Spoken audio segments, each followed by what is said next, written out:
So in theology, we tend to look at how churches have expressed themselves in the world, key thinkers, and we have a number of scholars who take very strange approaches, you could say. So one of my colleagues is very well known for looking at things like the darkness of God.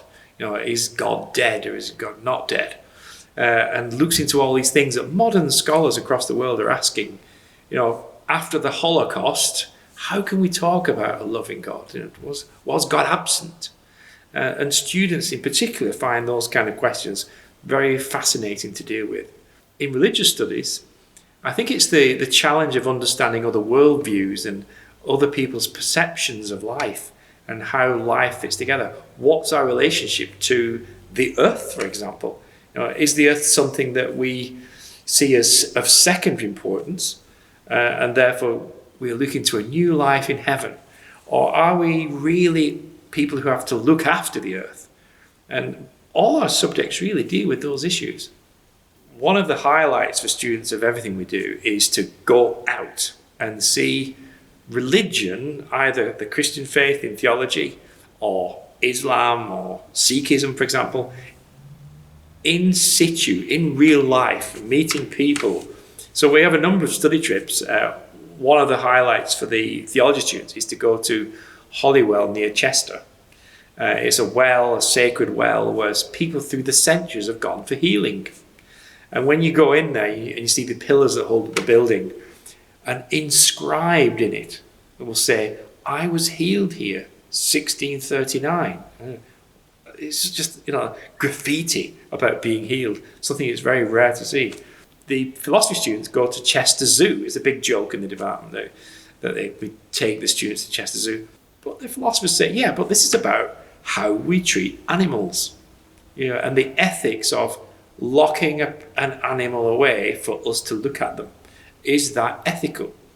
And they speak to the zoo staff and all about conservation and the treatment of life that isn't human life. We have on occasion been on study trips overseas. My colleague, Dominika Kurek-Chomitz, she has done study trips to Greece to go in the footsteps of St. Paul to the early churches where the Christian faith first grew in Thessalonica and Corinth.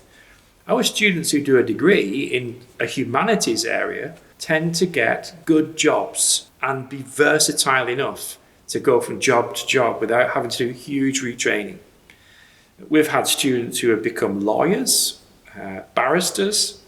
Many become teachers in secondary schools. That's a very big draw for students of our subjects. So a wide range of jobs that demand close analysis of texts and being able to present themselves as, like orally to people. We have a lot of oral assessments. In the final year of theology, we don't have an essay for them to do.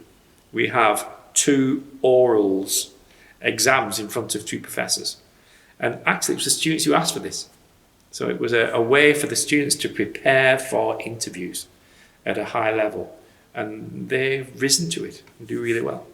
We really would love to see you here at Hope. We have open days and applicant days, and our staff are there to greet you and to sit down and have a chat. You learn so much by talking. And then we have the website. Have a look at the website. I think it's quite clear who we are, but best is face to face. So come and see us.